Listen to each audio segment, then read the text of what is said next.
Moving on now, and a big boost to India's global ambitions, India's economy will soon be among the world's top 3. That's the projection by Indian bank SBI in its research report. According to SBI's latest ecowrap, India is likely to be the world's third largest economy by 2027 to 28. The report credits economic reforms since 2014 for India achieving the target by 2027 to 2028. The earlier projection for India's economy reaching the third position was 2029. In 2014, when Prime Minister Modi-led government came to power, India's economy was ranked 10th in the world. The report adds that India is likely to surpass both Japan and Germany in 2027 at the current rate of growth. Interestingly, the incremental increase in India's economy between 2022 to 2027 is more than the current size of Australia's economy, which is at $1.8 trillion. The report says that India is likely to add $0.75 trillion in every 2 years. This means that India is all set to touch $20 trillion by 2047, at least on the current numbers. Moreover, India's global share in GDP that will cross 4% by 2027. At least 2 Indian states will break the $500 billion mark in 2027 to 28. They are Maharashtra, which is home to India's financial capital Mumbai, and Uttar Pradesh, India's most populous state. The SBI report calls Yogi Adityanath-ruled state of Uttar Pradesh the land of the midnight sun. To top it off, the economies of major Indian states in 2027 will be bigger than some of the Asian and European countries like Vietnam and Norway.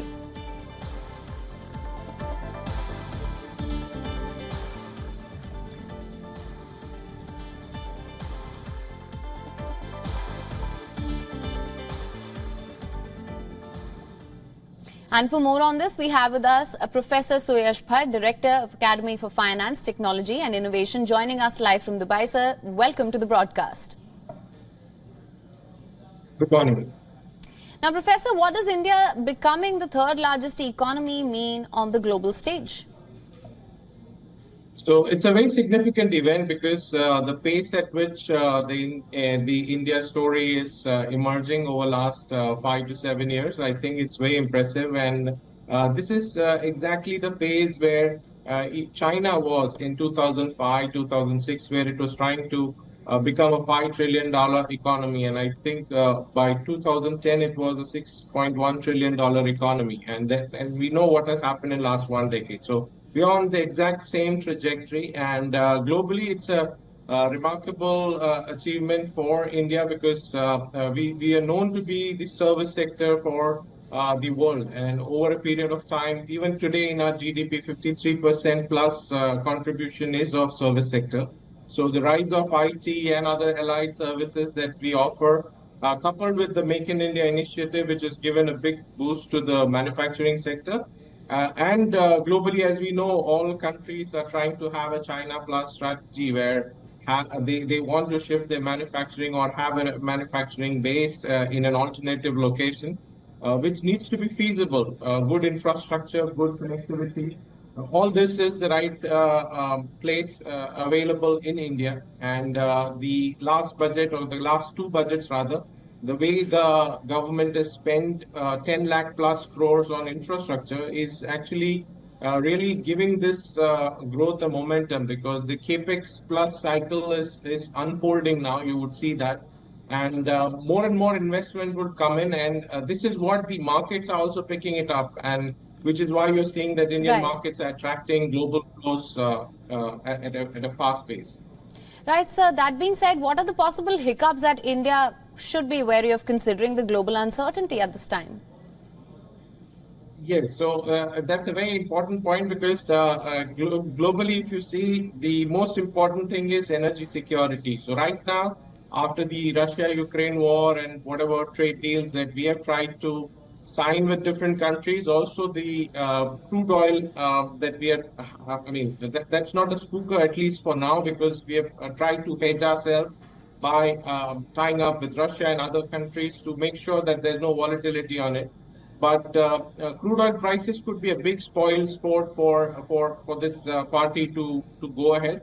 And second is energy in terms of electricity production. So if you see, when what did China do over a period of time to be here? So if we see the same trajectory over a period of time, as of now, China has 53,000 megawatt of energy produced from nuclear energy, and we in 2022 stand at 12,000 megawatt. And though the government has said that we'll try to reach close to 23,000 megawatt, but these are numbers which would really make India much more secure in terms of providing that necessary power to run these factories or service sector economy. So very important is having energy security and a plan in place to power or fuel this growth. And I think on a crude oil front, we need to be careful about any price changes that happen.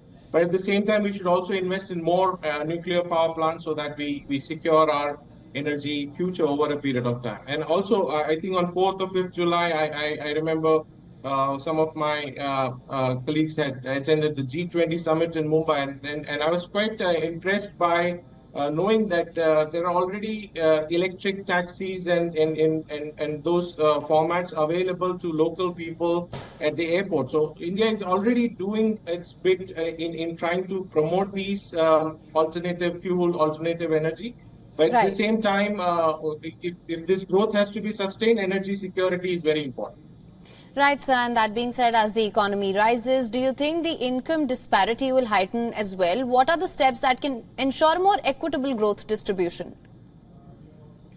So, if we talk from the current data pointers, I think the average per capita income has been increasing. But that said, at a ground reality, we see that may not be true. So, the only way you could bridge this income disparity is bring more and more people into this growth story. And so one is skill people. So if you skill people, but that's maybe 4 or 5 years down the line, you may see an impact of that.